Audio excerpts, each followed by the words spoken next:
donde también fue crucificado su Señor. Esta especificación de la profecía también la cumplió Francia.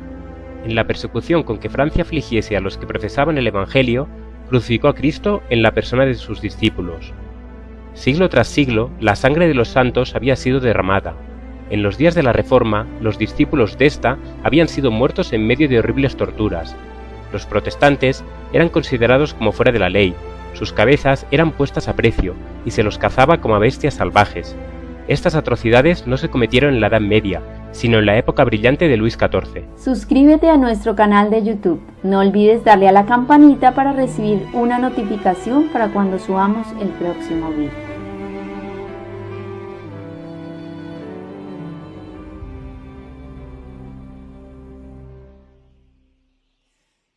Pero lo más siniestro que se registra en el negro catálogo de crímenes, el más horrible entre los actos diabólicos de todos los siglos, fue la matanza de San Bartolomé. El rey de Francia, instado por los sacerdotes y prelados católicos romanos, aprobó tan espantosa obra.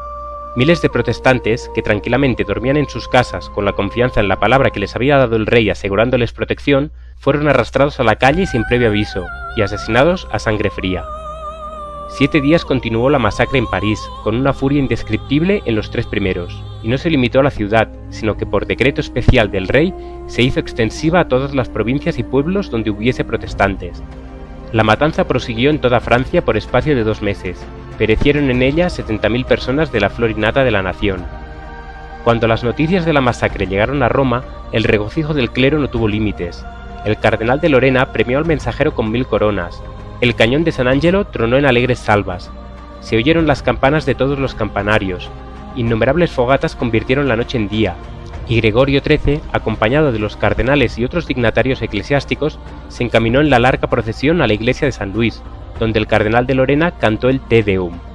El Papa se acuñó una medalla para conmemorar la matanza, y aún pueden verse en el Vaticano 3 frescos de Vasari que describen la agresión contra el almirante, al rey en el concilio mientras maquina la matanza y la matanza misma.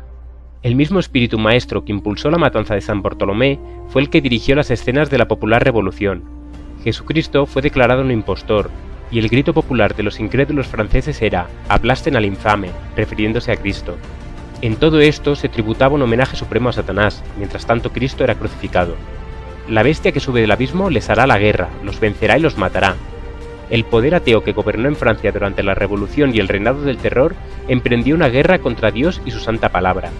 El culto de la deidad fue abolido por la Asamblea Nacional. Se recogían Biblias para quemarlas públicamente. La ley de Dios fue pisoteada. Las instituciones de la Biblia fueron abolidas. El día del descanso semanal fue desechado y en su lugar se consagraba un día cada 10 a la diversión y a la blasfemia. Quedó prohibida toda clase de culto religioso, a excepción del tributado a la libertad y a la patria. El obispo constitucional de París fue sacado en pública procesión para que manifestase que la religión que él había enseñado por tantos años era una tramoya del clero. Negó solemnemente la existencia de la deidad y se autodedicó a la causa futura de rendir homenaje a la libertad, igualdad, virtud y moral. Varios sacerdotes apóstatas imitaron el ejemplo del prelado. Los habitantes de la tierra se alegrarán de su muerte, y harán fiesta e intercambiarán regalos, porque estos 2 profetas les estaban haciendo la vida imposible. La Francia incrédula había silenciado las voces de reprensión de los 2 testigos de Dios. La palabra de verdad yacía muerta en sus calles, y los que odiaban las restricciones y los preceptos de la ley de Dios se llenaron de júbilo. Los hombres desafiaban públicamente al Rey de los cielos. Después que hubo renunciado al culto del Dios vivo, Francia cayó al poco tiempo en la idolatría degradante al rendir culto a la diosa razón, en la persona de una mujer libertina, y esto en la Asamblea Representativa de la Nación y por medio de sus máximas autoridades civiles y legislativas. El orador que introdujo el culto a la razón dijo: «Legisladores, el fanatismo ha cedido su puesto a la razón. Los franceses celebramos el único culto verdadero, el de la libertad, el de la razón. Abandonamos los ídolos inanimados para seguir a la razón». Al ser presentada la diosa ante la convención, el orador la tomó de la mano y dirigiéndose a toda la asamblea dijo: «Mortales, cesen de temblar ante los truenos impotentes de un dios que vuestros temores han creado. No reconozcan de hoy en adelante otra divinidad que la razón». La diosa, después de haber sido abrazada por el presidente, tomó asiento en una magnífica carroza que condujeron por entre el inmenso gentío hasta la catedral de Notre Dame, para reemplazar a la deidad. Poco después de esto procedieron a quemar públicamente la Biblia. El papismo había principiado la obra que el ateísmo se encargaba de concluir. A la política de Roma se debía la condición social, política y religiosa que empujaba a Francia hacia la ruina.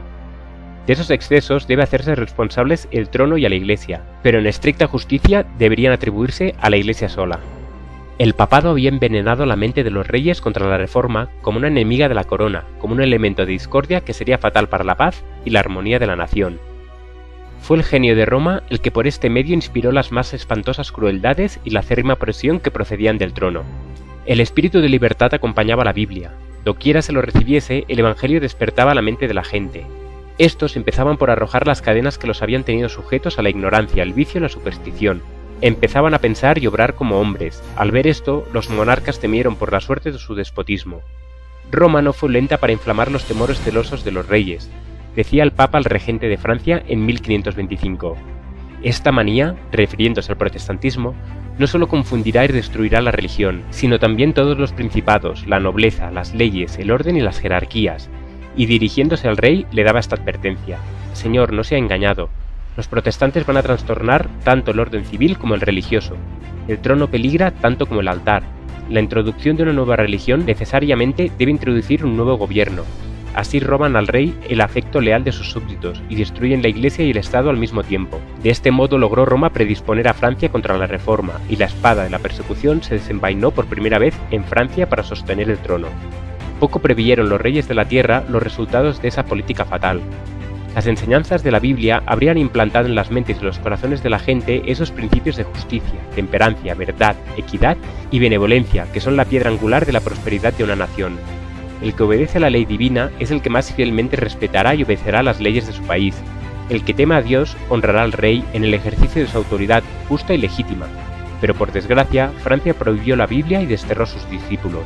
Siglo tras siglo, hubo hombres de principios e integridad, de gran inteligencia y fortaleza moral, que tuvieron valor para confesar sus convicciones y fe para sufrir por la verdad. Siglo tras siglo estos hombres penaron como esclavos en las galeras y perecieron en la hoguera, o los dejaron que se pudrieran en inmundas mazmorras. Miles y miles se pusieron a salvo huyendo, y esto duró 250 años después de iniciada la Reforma. Casi no hubo generación de franceses durante ese largo periodo que no fuera testigo de la fuga de los discípulos del Evangelio que escapaban de la furia demente de los perseguidores, llevándose consigo la inteligencia, las artes, la industria y las habilidades, que por lo general los distinguían, para enriquecer a los países donde encontraban asilo. Y en la medida que enriquecían a otros países con sus preciosos dones, empobrecían el propio. Si hubieran permanecido en Francia todos los que lo abandonaron, si durante esos 300 años la pericia industrial de los exiliados hubiese estado cultivando el suelo de su país, si durante esos 300 años sus aficionados al arte hubiesen seguido mejorando sus manufacturas, si durante esos 300 años sus genios creadores y facultades analíticas hubiesen estado enriqueciendo su literatura y cultivando su ciencia, y sus valientes peleando sus batallas, y sus justos formulando sus leyes, y la religión de la Biblia robusteciendo la inteligencia y gobernando la conciencia de la gente, qué gloria circuiría hoy a Francia.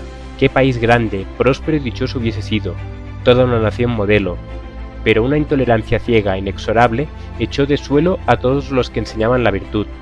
Al fin, la ruina del Estado fue completa y la revolución, con todos sus horrores, fue el terrible resultado.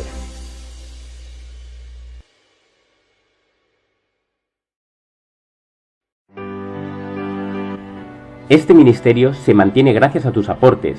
Si quieres contribuir, ve a laverdadilustrada.com o a la descripción de este vídeo.